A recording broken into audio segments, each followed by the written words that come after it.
திருப்பரங்குன்றம் முருகன் கோயில் குடமுழக்கு வருகிற ஜூலை மாதம் 16ஆம் தேதி நடைபெறும் என சட்டப்பேரவையில் அமைச்சர் சேகர் பாபு தெரிவித்தார்.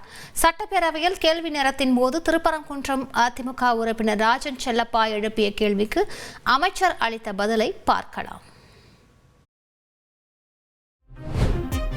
மதுரை திருப்பரங்குன்றம் திருக்கோயிலின் பங்குனி தேரோட்டமும் திருக்கல்யாணமும் நடந்து முடிந்திருக்கிற நல் நேரம் இது.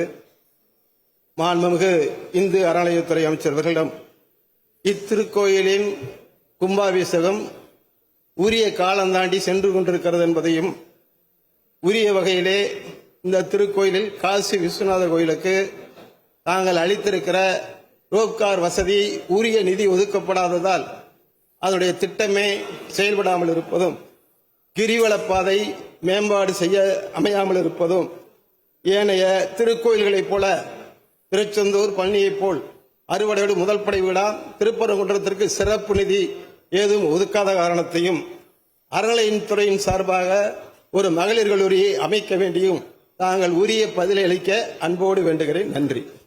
ரோப்காரை பொறுத்தளவில் கடந்த ஆண்டு மாண்புமிகு தமிழக முதல்வர் அவர்கள் திருப்பரங்குன்றத்துக்கும் திருக்கழுக்குன்றத்திற்கும் 26 கோடியை அறிவித்திருந்தால், தற்போது digital survey, drone survey, Jio survey இது 3 முடிவுற்று 32 கோடி ரூபாய் அதற்கு ஆகும் என்று ரைட்ஸ் என்ற நிறுவனம் கருத்துரு அளித்திருக்கின்றது. மாண்புமிகு முதலமைச்சர் அவருடைய கவனத்திற்கு கொண்டு சென்றவுடன் கூடுதல் நிதியை இந்த ஆண்டே விடுவிப்பதாக உத்தரவாதம் அளித்திருக்கின்றார். நிச்சயம் இந்த ஆண்டே அதற்குண்டான தொகை வழங்கப்பட்டு இந்த ஆண்டு இறுதிக்குள்ளாக அந்த பணிகளை தொடங்கப்படும். அதேபோல் குடமுழுக்கை சொன்னார். 2012ஆம் ஆண்டு தான் நிறைவுற்ற குடமுழுக்கு.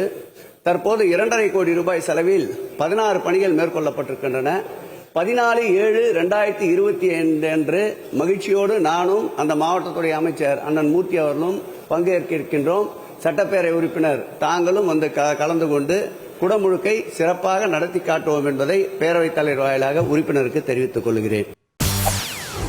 செய்திகளை உடனுக்குடன் தெரிந்து கொள்ள உடனே சப்ஸ்கிரைப் பண்ணுங்க.